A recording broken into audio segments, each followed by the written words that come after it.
Hi everyone. In today's lecture, we will discuss about for each loop in Java. So basically, it is also known as enhanced for loop, which is introduced in Java 1.5 version. So Java 1.5 version has provided an enhancement on for loop called as for each loop. Fine. It got introduced in Java 1.5 version, and it is what the enhancement on the for loop. That is what we are calling it as for each loop. So basically, for each loop is best suitable for only retrieving elements from an array or from collections. Is it clear? And what is the syntax for that for each loop? The syntax is like this. For, then you have to declare one variable, data type variable, then colon, okay, then you have to provide your array name here, means from which array you want to retrieve the elements. That array name you have to provide here. Then you can put your statements inside this for each loop body. Clear with this point? And I want to talk about this declaration part. So data type variable, this is what declaration of a variable. So remember one thing, data type must be same as that of the type of element present in array. For example, if this array is of what type? Int type. So whatever variable you are declaring here should be int type. Remember this point. Fine. So what will happen when JVM will encounter the above instructions, this instruction, okay, JVM will take value by value from the specified array and assign to the specified variable at each and every iteration. So what will happen, suppose you have this array, int array a is equal to 10, 20, 30, 10, 20, 30. So what will happen if you are using for each loop. So in the place of array name you will pass a, and suppose a data type variable I have declared like this, int I. So what will happen in this case? At the first iteration, this 10 is going to be assigned to this variable I by the JVM. Remember this point. And then this statement is going to execute. In the next iteration, this 20 is going to be assigned to this I variable, and these statements are going to execute. And in the next iteration, this 30 is going to assign to this I variable, and these statements are going to execute.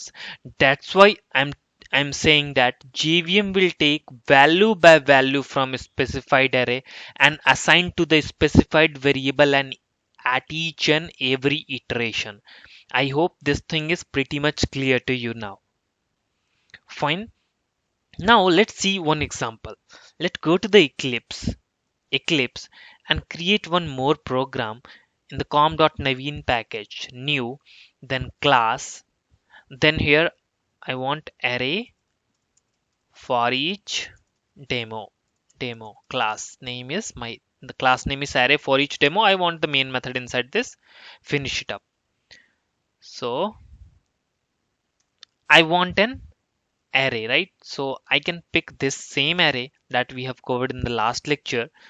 Now I want to retrieve the value one by one. So I can simply write for and control space. So see here, you will get an option of for each. Click on for each. Sorry. Yeah, for each. So click there. So you will get this syntax, right? This is the syntax. Now, what you want to do at the time of iteration, that is statements you have to write in this for each body. So I want to print the value of the arrays. So system.out.println, print ln.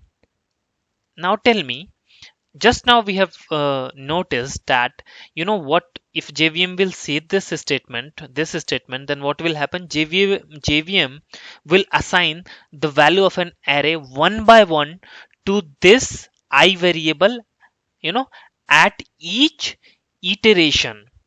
right? So in the first iteration, what will happen?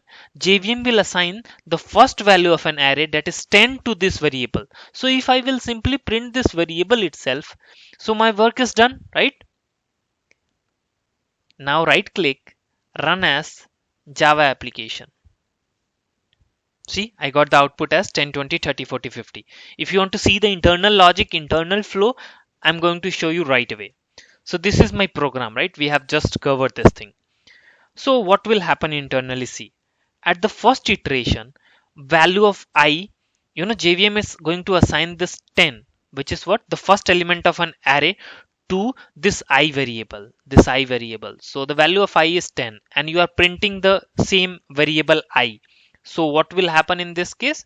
You will get the output as 10, because what you are doing, system.out.println I. Clear? In the next iteration, what JVM will do? JVM will assign the next value of an array to this I variable. So 20 is the next value. See, 20. So you will get the output as 20. In the next iteration, JVM will assign the next, that is what? The third element here, 30. So 30, and then in the next iteration, 40, and the next iteration, 50. So this responsibility is taken by the JVM now. You are not going to worried about that. In the last section we have seen int I is equal to 0 when you were using the for loop, and then you have written the condition like a I is smaller than a dot length. So this, you no need to take care of these things now. JVM is going to take care. JVM will give one value at one time to this variable, and you can use this variable here. Fine. So that's all about the for each loop in Java. So thanks for watching this video. Please like our video and subscribe our YouTube channel.